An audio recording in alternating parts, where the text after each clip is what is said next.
Okay, Parshas Vayeishev. Usually, Parshas Vayeishev is the Parsha before Hanukkah. This year, not. But the first pasuk, Vayeshi Yaakov Eretz Eretz Canaan. Yaakov settled in the land of his father's sojournment. Migurei Aviv, the sum that explained the land where his father was a ger. In other words, Yitzchak and Avram, even though they dwelt for many years in Eretz Yisrael, even though for many years they were promised throughout their stay in Eretz Yisrael and even beforehand that Eretz Yisrael would be theirs, but their relationship, their perspective of their settling in Eretz Yisrael was as a ger, as one who did not have roots in the land. And the facts are, especially with Avram, they're constantly on the move. They're not staying in one place. But Yaakov, Vayeishev Yaakov settled in the land. And Rashi cites a medrash, Bikesh Yaakov Leishe B'Shalva. It was Yaakov's intention, his desire, or his perspective, that now he could settle down in tranquility. Kofsa lo rogsel sheyosef. So the anguish of the episode of Yosef jumped on him, overtook him. And HaKadosh Baruch Hu says, Lo dailet tzadikim, it's not enough for the tzadikim, mashemesukan lahem lo'olam haba, what they will have in the world to come. But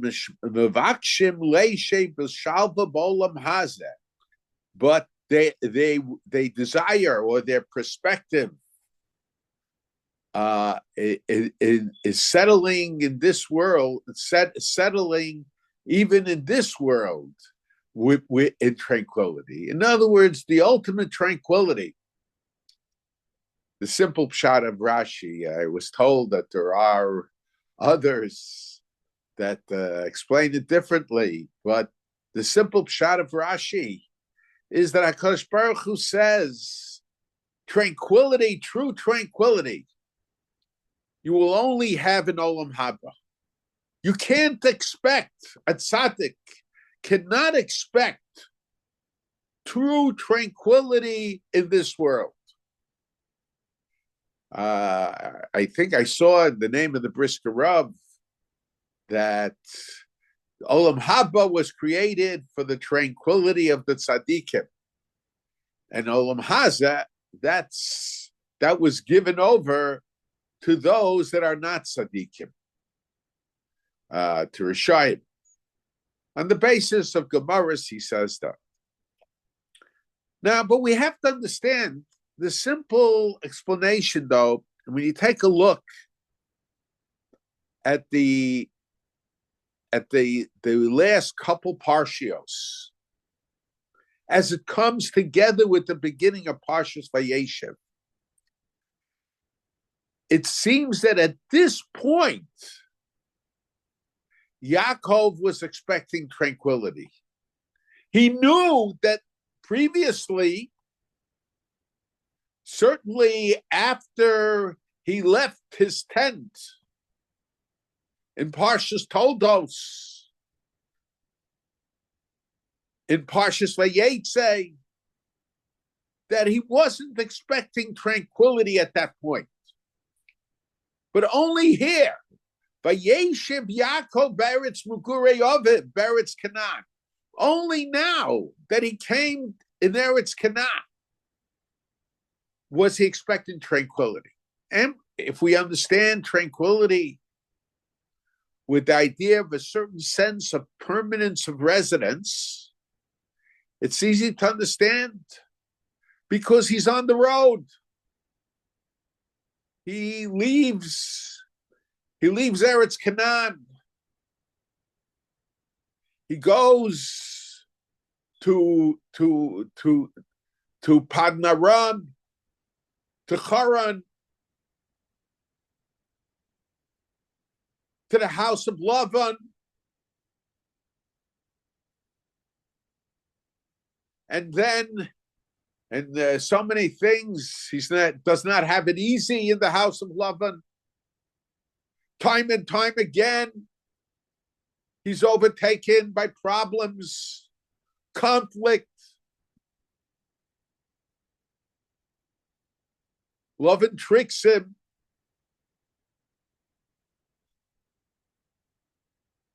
And Lavan tries to keep him there. And then he has an encounter with Esav, with Dinah and Shem. And in the process, of course, Lavan runs after him.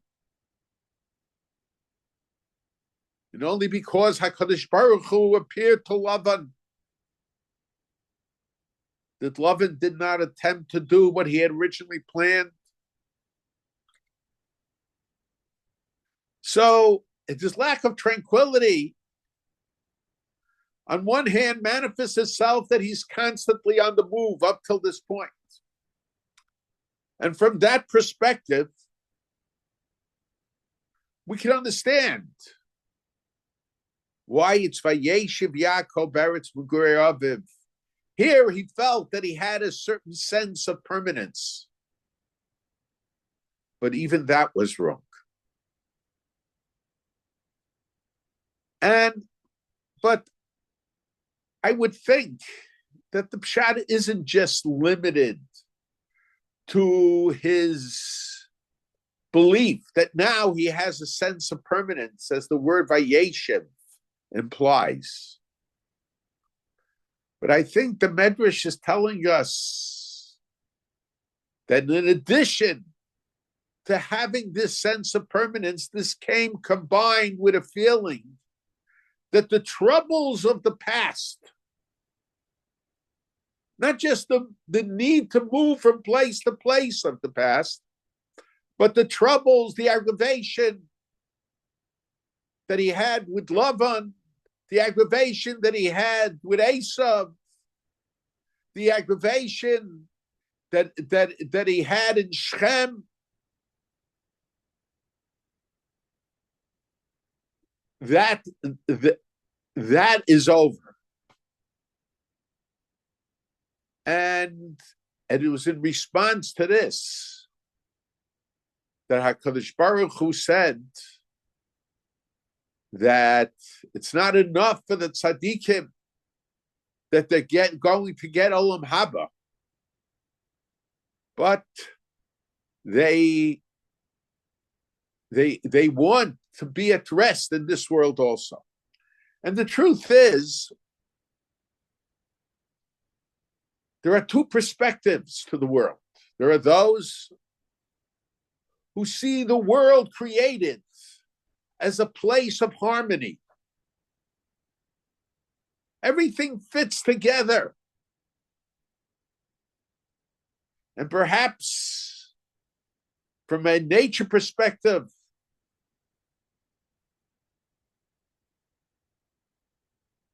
creation did create, to a large degree, a world of harmony. There are infinite forces in the world, physical forces, and somehow, because HaKadosh Baruch Hu is the Manhig Olam, all these forces work together.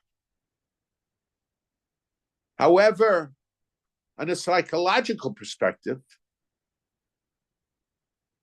especially if a person is a person of idealism, and he is motivated to do the proper thing, to be committed to the Torah, to be committed to Klal Yisrael, and to be committed to the future of the Jewish people. There is no harmony in the world. And there are always conflicts. And somehow, it's our challenge to overcome these conflicts. And I'm not just talking, of course, it's true, of conflicts between parties. But there are internal conflicts.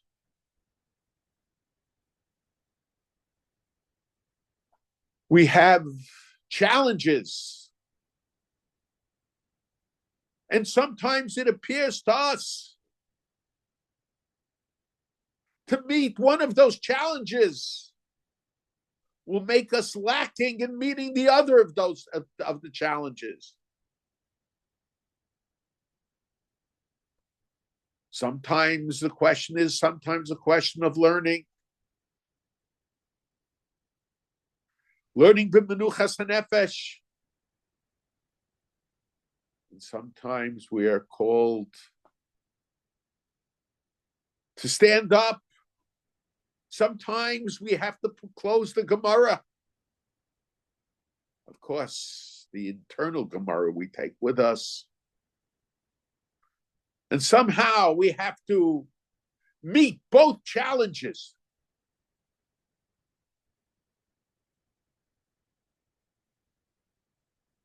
Sometimes we have a challenge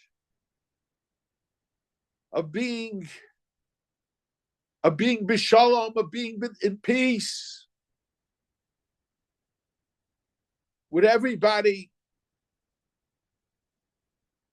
And we have a challenge sometimes of standing up for the Torah.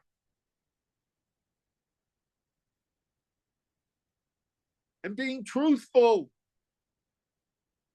on one hand, and being nice to somebody on the other hand.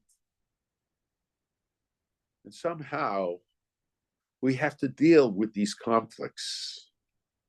And to a large degree, there is no shalva. There's no harmony.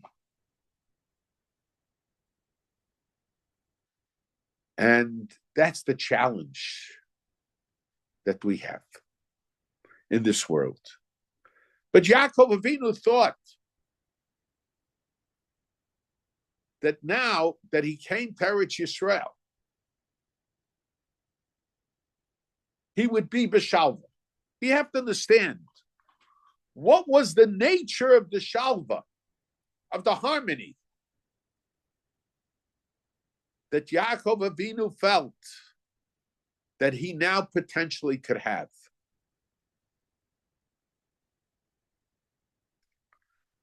And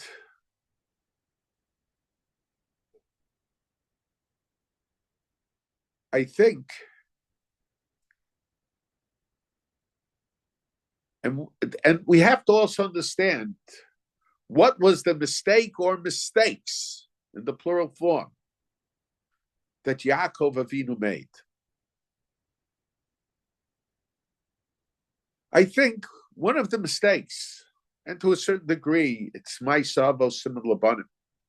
I think my savo siman labanim doesn't only manifest itself in learning from what our ancestors did, but sometimes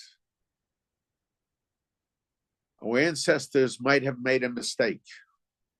And it's not just the Avos who were just beyond imagination.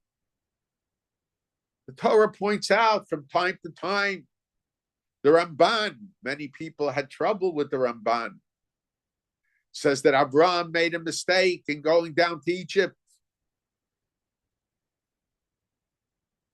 I think Ma'aseh similar banim, but of course, we have to be guided. We can't be guided by the pseudo psychologists, the pseudo Bible scholars. We have to be guided by the words of Chazal, by our sages. And here,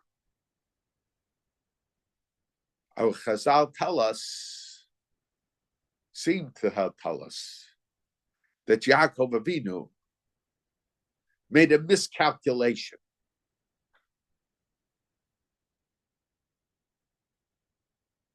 And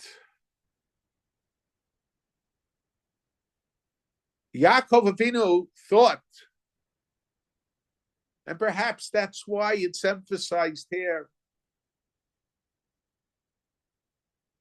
because it's a mistake that many of us make.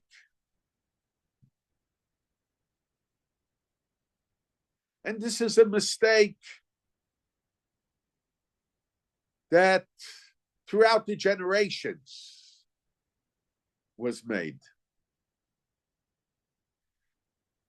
Yaakov Avinu, till now, as I mentioned, he had to deal with an Esav. Esav, Soneli Yaakov. We know Esav and the followers of Esav. They have hatred to Yaakov. There might be moments when it doesn't appear that way, when they're ready to kiss us, when they want to have meetings of understanding between us and them. But as the Medrash tells us, that when Yaakov when Esav kissed Yaakov, he really wanted to bite him. I don't know that we have to take it literally. But sometimes we have to be concerned. We have to constantly be on guard for the Esavs. Even when they come in friendship. In last week's Sedra, the Torah tells us that Yaakov made a tefillah to HaKadosh Baruch Hu. Hatzileni na miyadochi miyad Esav.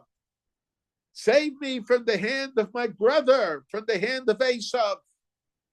And the famous Beis Halevi is Hatzileni na miyad. Why does it say Hatzileni na miyadochi miyad Esav? Save me from the hand of my brother, from the hand of Esav. He could have just said, using the exact same words, Hatzileni na miyad achi Esav. Save me from the hand of my brother Esav. Why is it two separate Hatzilenis? Two separate save me. Save me from the hand of my brother. Save me from the hand of Esav. But Esav was known as a murderer. When he was told, Al Charbecha Tichya, you live with your sword, it was indicative of who he was.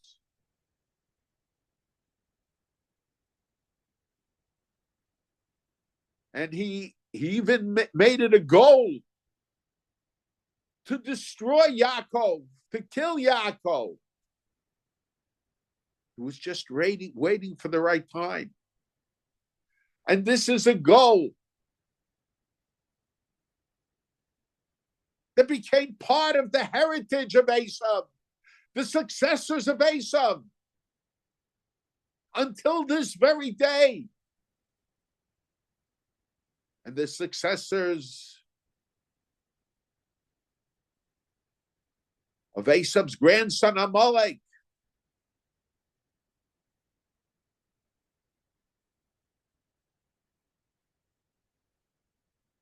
But sometimes, depending on the situation, even Esav, when he planned to kill Yaakov, He said, I'll wait for my father Yitzhak to die. It wasn't the proper moment. And sometimes they initiate their plan even before the proper moment, planning for the proper moment. They hand out, they hand out a friend of friendship. They talk about peace, waiting for the moment where they could bite and destroy Yaakov. And sometimes, Chazal tell us, that this is the difference. I mean, the Chachamim tell us, a lot of the Sifrei Machshava, the Levush emphasizes very much about it, the difference between Chanukah and Purim. Purim, Haman wanted to kill the Jews. Haman was a Nazi. Didn't make a difference to him if a Jew was observant or a Jew wasn't observant. It didn't make a difference to him whether a Jew acted as a Persian or he acted in Besoros Avos, in the heritage of his ancestors.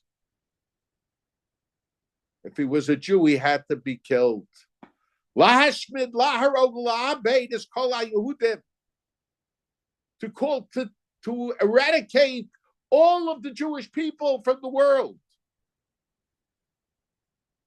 And sometimes they're only interested in us abandoning the faith of our fathers, abandoning our heritage, abandoning the Torah, and joining them and becoming part of their culture, adopting their culture. That's Chanukah, the Mishyavnim, the Greeks. They were interested in Hellenizing everybody and everything. And Esav at times comes as a Haman. And Esav at times comes as a Greek officer. So Yaakov said, Hatzileni na miyad achi. Save me from the hands of my brother Esav, from my brother. If Esav comes in brotherhood, in friendship, I have to be scared. I have to worry. I have to worry on one hand that perhaps it's a trick. It's a plan. He's saying, let us have conferences together. Let us talk about what unites us. And then at the right moment, they try to arouse the world against us, accusing us of wanting to do to others what they wanted to do, of what they want to do to ourselves. They don't want the Jewish people to have the ability to defend themselves.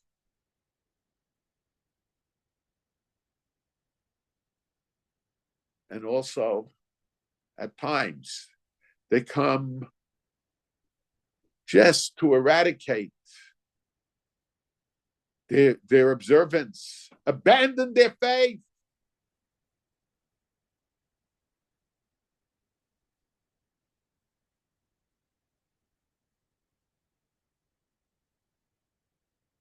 And so Hatzel miyad Esav, but sometimes Esav makes an attack without any efforts of peace,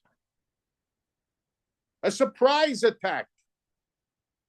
His first contact with the Jewish people is one of trying to destroy them. So if he comes as Esav, the murderer,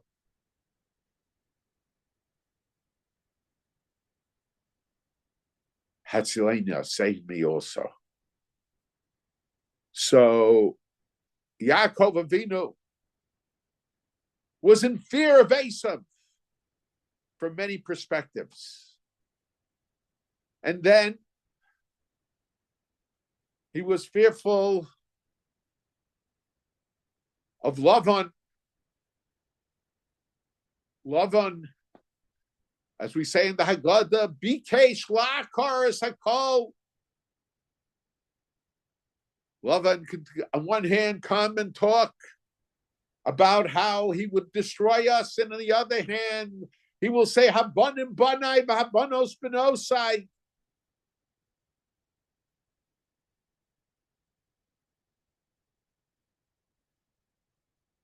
He will talk in threatening terms and in terms of friendship, fellowship, of being relatives.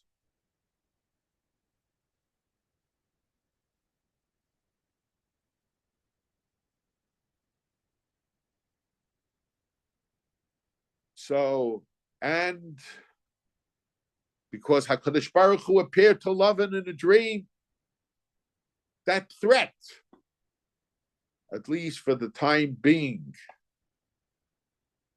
for the duration of Yaakov's lifetime and for the duration of the lifetime of his children and grandchildren,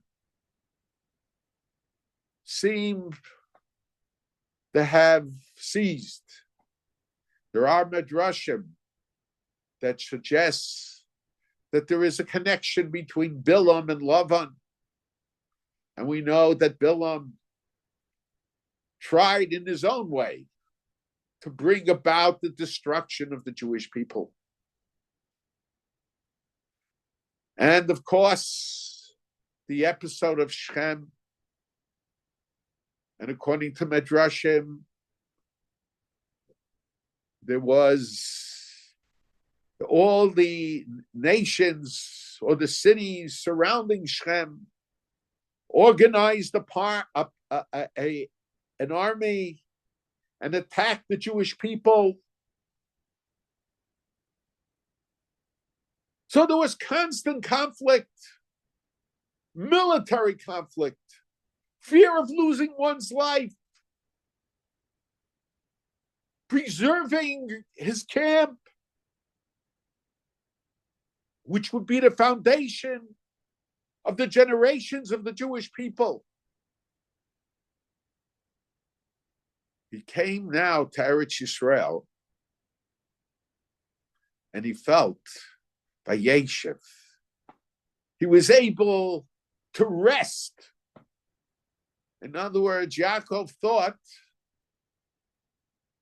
and probably Yaakov thought, that those problems are no longer there. And in truth, it seems, on the basis of what the Torah told us, that those problems ceased at that point. And Yaakov thought because those problems ceased, came to an end, he was able now to be b'shalva, to be at peace. And because he thought he'd be at peace. But we never know. We sometimes think that our only trouble comes from one source. And we don't realize that that trouble can come from another source also. When the peace treaty was made with Sadat, people thought there's an eternal peace now. They gave speeches Carter, about waging peace, intensifying the peace.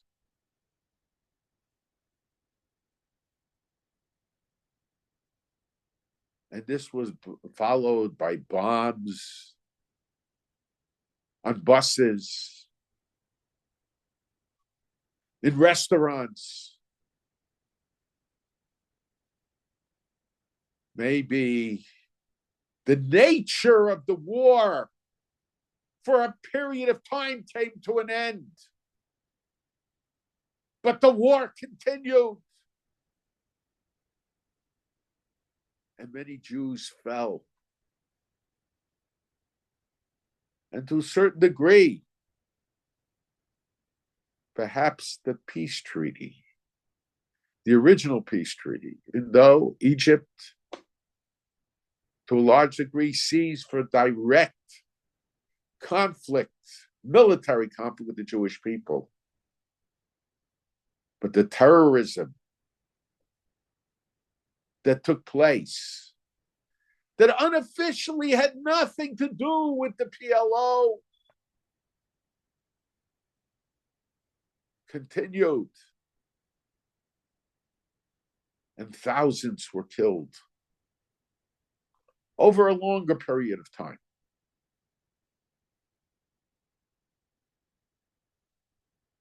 And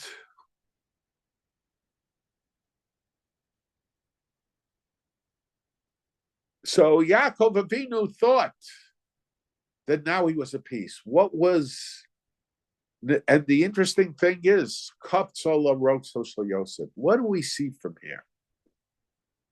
Even though this is not the response that HaKadosh Baruch Hu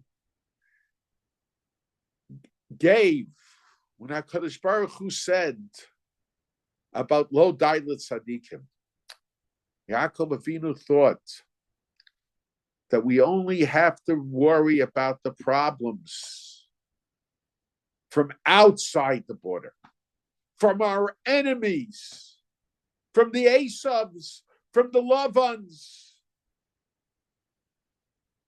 from the people of Shechem. But within our community, there's nothing to worry about. And he felt that by being in Eretz Yisrael, away from the Lavans, away from the Esavs,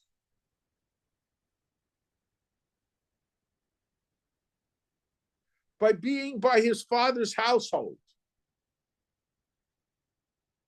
that he no longer has to worry because he has no contact with his enemies. But aggravation doesn't have to come only from the enemies. The aggravation, the roges, can come from within your own community. And I think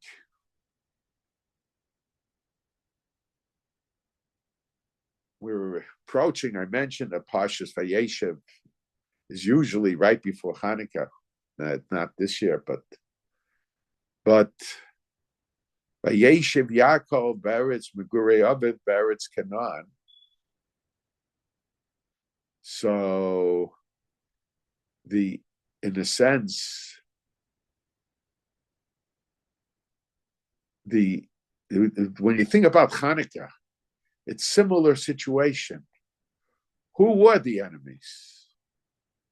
The enemies did not, yes, the Greeks came in, but it was the Hellenistic Jews. Hanukkah was a civil war. The Rambam in the Igro says that many of those who identified with the Hellenistic Jews did tshuva. Rambam says they became tzaddikim.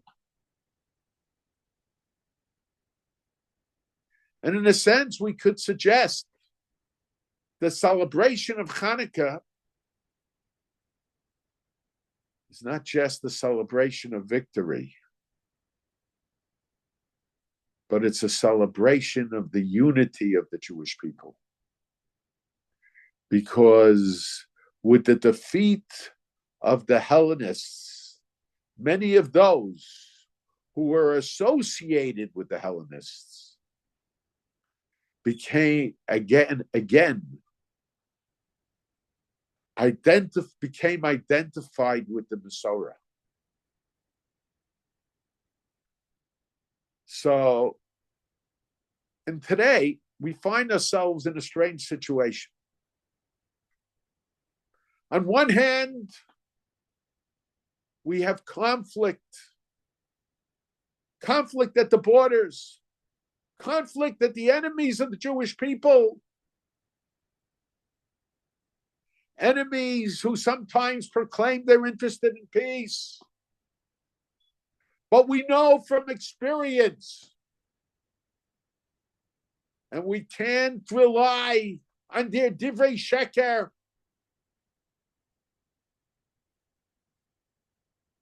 and we have to eliminate the possibilities of them waging war in a manner that would be a catastrophe for the Jewish people, as they have done in the past. And look, on October 7th, who was the brunt of the attack against?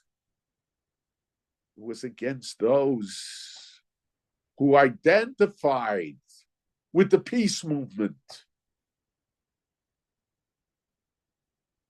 So when they talk peace, it's Hatzileni Yadochi. Save me from the hands of my brothers. I'm not talking Chas v'Shalom about the Jews that were attacked. I'm talking about the enemies of the Jewish people who are always talking peace, but are always killing Jews. Who will talk peace in one language and talk about murdering Jews in another language. Those who, when they come to the White House, and the White House becomes an open gate for them, they'll talk about how they're interested in peace. But when they talk to their soldiers, they'll tell their soldiers, go and kill as many Jews as you can.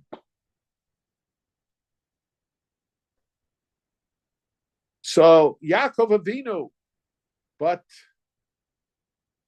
and when they did this on October 7th,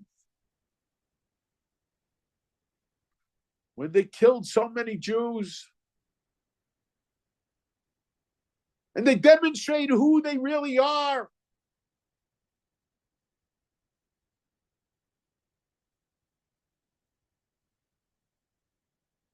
there was a certain sense of unity. I'm not talking about the crazies, the mentally ill,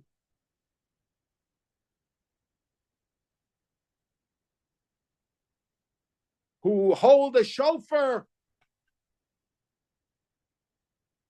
and were almost ready at the very moment the Jewish people were attacked to demonstrate against the Jewish people. And I'm not talking about the Jews who dressed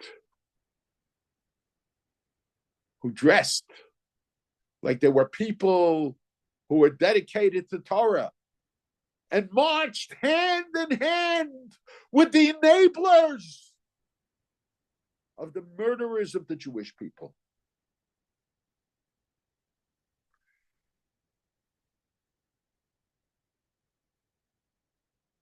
But for the most part, there was a sense of unity. There was a realization to a certain degree, perhaps limited, that there was a threat against all the Jewish people.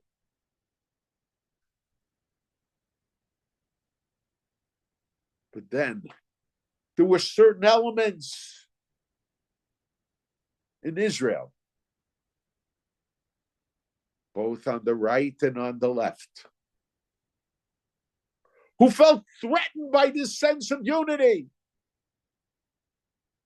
by seeing Haredi soldiers, Dati soldiers, and soldiers who are identified as Chilonim, davening together, putting on tefillin together, putting up mezuzahs together. And they felt that it was necessary at this moment to create a wedge of disunity. They might have issues, but they couldn't postpone those issues. The threat of the unity of the Jewish people, of the religious together with the non-religious, was more important to them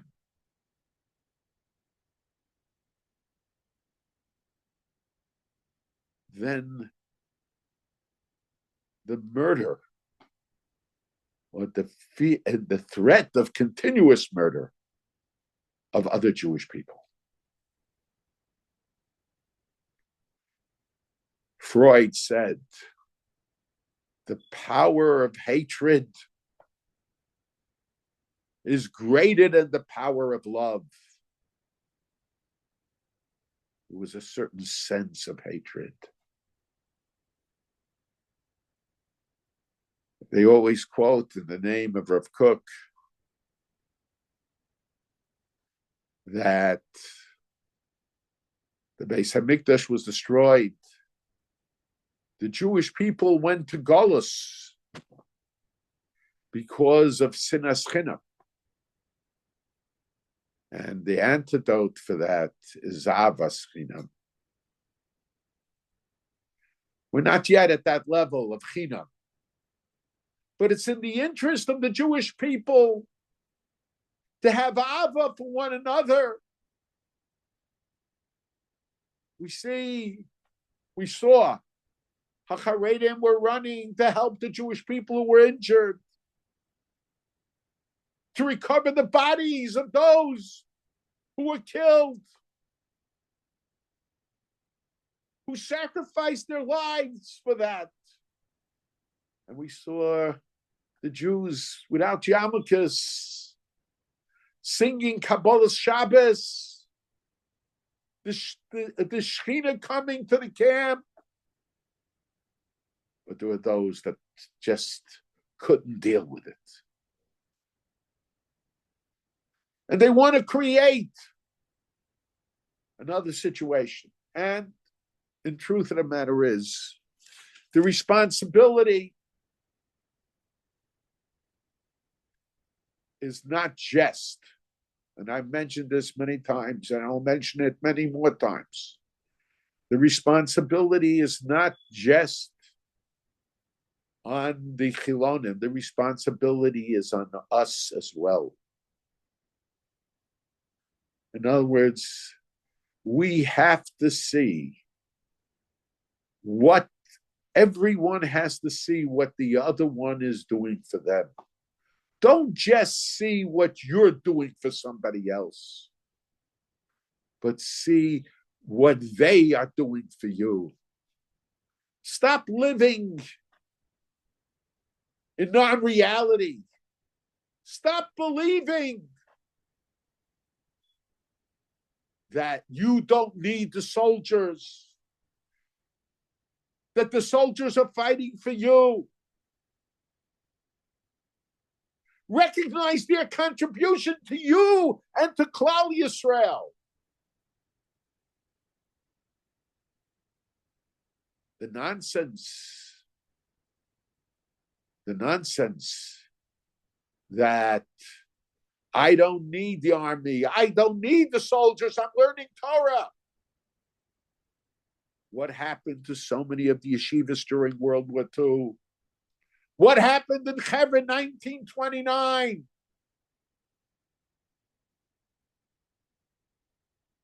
What happened to all the shuls that were attacked?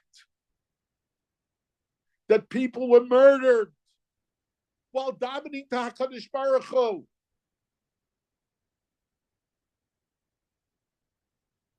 Recognize what the soldiers are doing for you. And then we could expect the soldiers to recognize what those who are davening, what those who are learning are doing for them. But until we're able to recognize what one party is doing for us, we won't be able to expect them to recognize what we are doing for them. And in a sense, we want Hanukkah to be a holiday of unity. And this, to a certain degree, it's a constant problem. We focus always just on the enemy outside. I'm not chas v'shalom trying to talk about an enemy inside, but I'm talking about the danger inside. And this is the danger. The danger is that we don't recognize what each one is doing for us. And to a certain degree, Yaakov felt that the only danger was from the outside.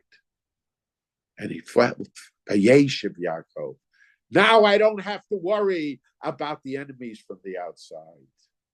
But ultimately, that led to Yosef going down to Egypt. Ultimately, that led to Shibud Mitzrayim. It's true. The Jewish people had to go through Shibud, had to go through slavery. But the fact that it was caused, the immediate cause was the conflict of the brothers, the internal conflict. Perhaps there's a lesson from that, that when we have the internal conflicts, it makes the danger from the outsiders, from the Egyptians, from the Hamas, even greater. They look to see when there's disunity. They look to see when there's fighting. That's the moment of striking. Just as Esav said, I'll wait till my father died, then I will kill Yaakov. They look for particular moments. And we have to be on guard not to let that there should be such particular moments. Bikesh Yaakov Leishe B'Shalva. We want to be at peace. We don't want to have to constantly be on guard. But no, in this world, we have to constantly be on guard. Now, it's very interesting that HaKadosh Baruch Hu's answer was Lo Daila Tzadikim Olam Haba. What's the idea? But in the HaKadosh Baruch Hu's answer, HaKadosh Baruch Hu didn't limit his answer to the question of outside or inside, threats from the outside, threats from the inside. That was Yaakov's thinking. But what was HaKadosh Baruch Hu's answer? HaKadosh Baruch Hu's answer is Lo dai l'tzadikim. It's not enough for the tzadikim that they'll be b'shalva, they'll be at rest, they'll be in tranquility in Olam Haba, but they want tranquility in this world also. What's the idea here? And I want to associate this idea with Vayeishev Yaakov Eretz Yisrael. Yaakov dwelt in the land of his ancestors, meaning in Eretz Yisrael. Finally, he dwelt in Eretz Yisrael. In the past, I've discussed this very often. Two questions in regarding to tshuva. The Rambam in Perek Zayin of Hilchos Tshuva says,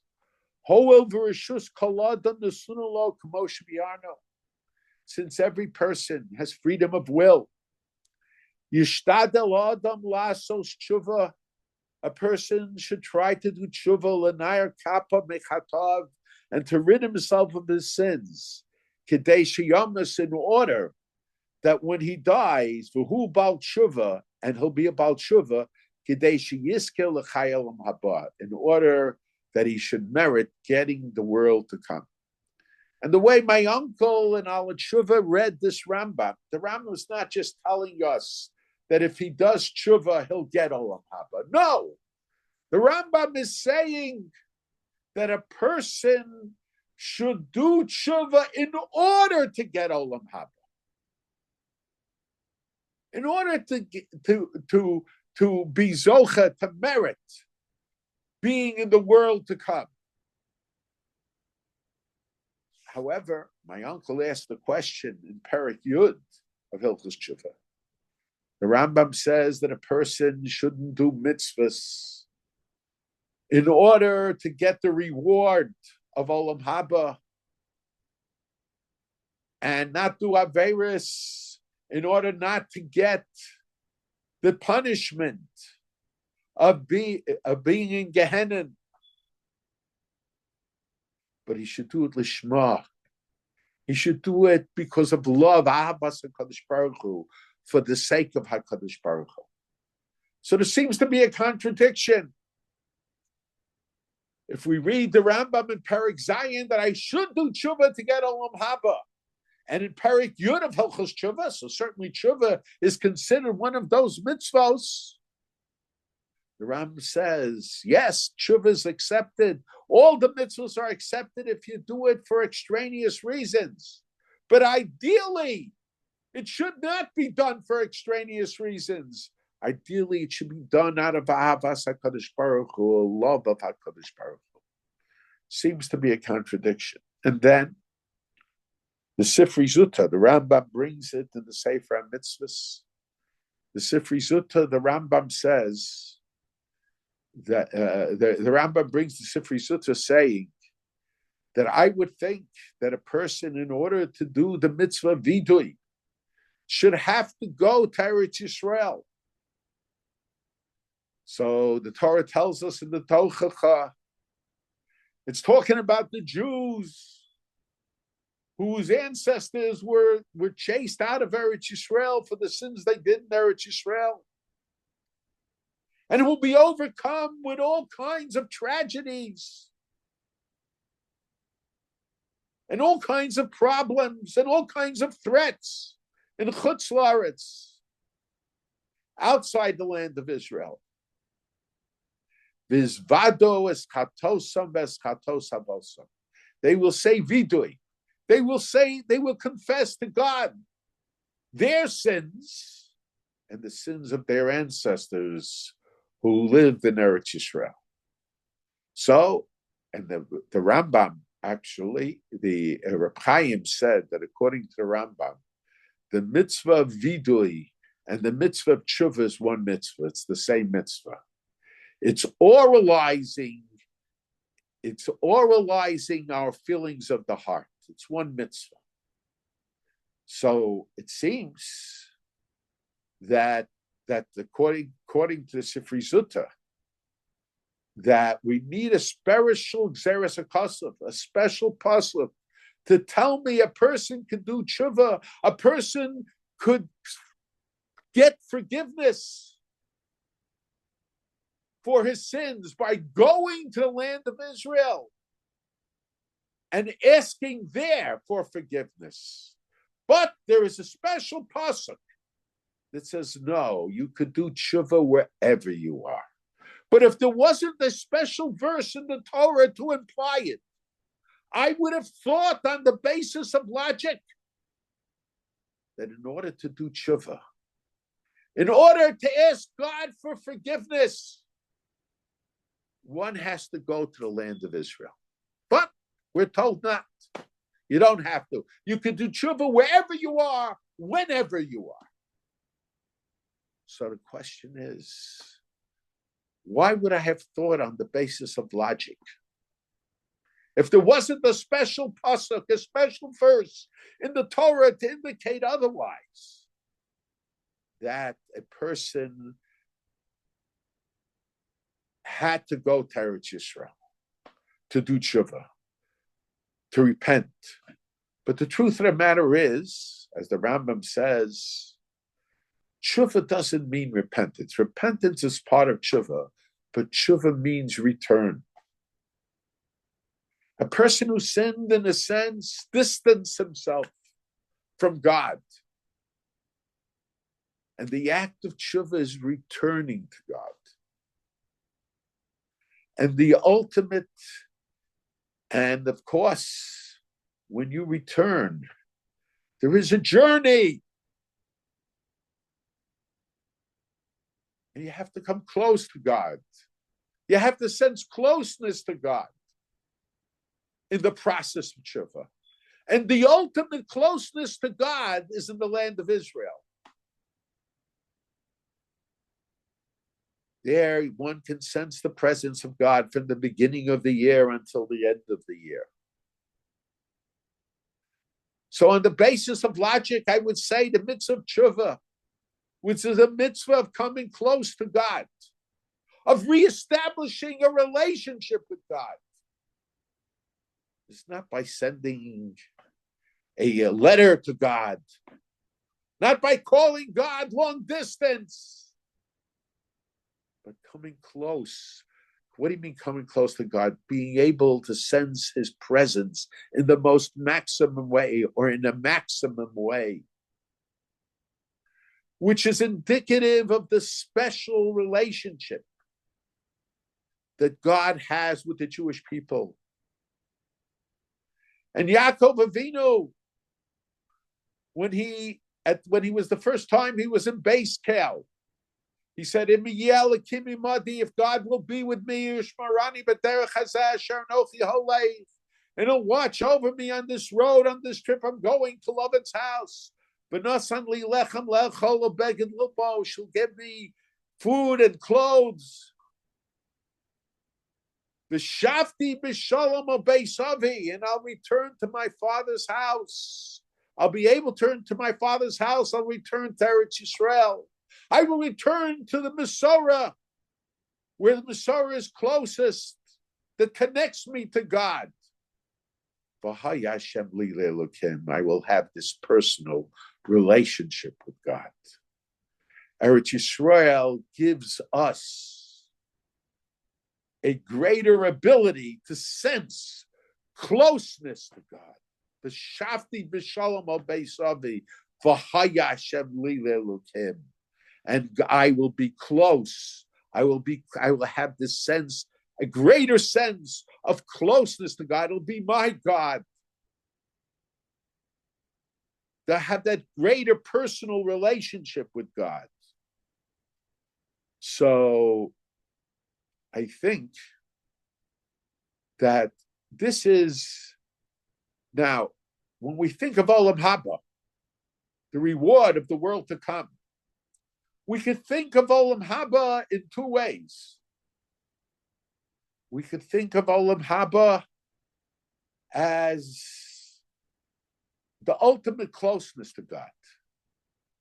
HaKadosh Baruch Hu, Gemara and Tainis says, HaKadosh Baruch Hu is going to make a mochel at tzaddikim, make a circle for tzaddikim, and he will sit in the middle, and we'll all be close to HaKadosh Baruch Hu, and we'll be nehene misiv hashchina, the pleasantness, the ultimate hana, the ultimate pleasure will be in the closeness to God.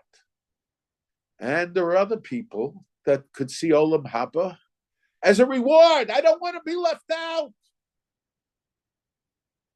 I want to be together with the righteous. But not so much because of the spiritual sense of the closeness to God, but because of the association and that identification that exists in being a Ben Olam Haba and being part of Olam Haba. So it depends. If a person is doing tshuva because he's seeking closeness to God, well, that's the essence of tshuva. The essence of tshuva is returning, coming close to God. And the ultimate closeness is in Olam Haba. So a person should do tshuva in order to embark on that journey of coming closer and closer and closer to HaKadosh Baruch Hu.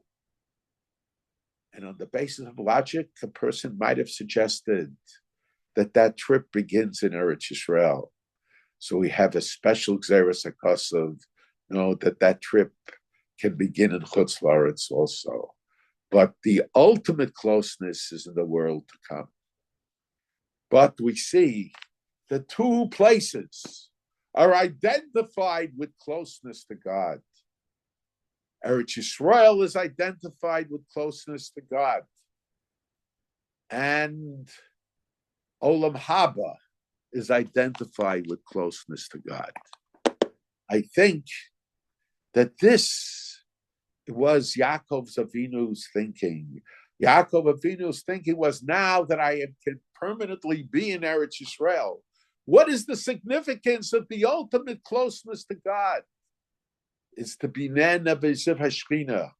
In Olam Haba, I'm Nena Beziv Hashchina. But in Eretz Yisrael, that's also a place where a person could sense the presence of God, not just as a tourist, but dwelling there, living there. So to a certain degree, that could be like Olam Haba. Eretz Yisrael is like Olam Haba. And just like by Olam Haba, a person seeks out shalva, he tranquility, to be nana b'ziv hashchina. So his feeling was in Eretz Yisrael, when I dedicate myself to Torah, when I dedicate myself to HaKadosh Baruch Hu, so I can also have tranquility below the tzaddikim, not in this world. In this world, we don't know what's going to happen the next moment. We have to constantly be on guard. That was the lesson. That was what HaKadosh Baruch Hu meant to tell Yaakov Avinu. You have to be constantly on guard in this world. And this is the lesson that we should take. Yes, we have to sit and learn. We have to be dedicated to HaKadosh Baruch Hu. But we have to be on guard. And by being God, we require soldiers. We require an army. And if we're not ready to do it ourselves, without getting into that question, we have to recognize and give praise and feel in debt to those who are doing it for us.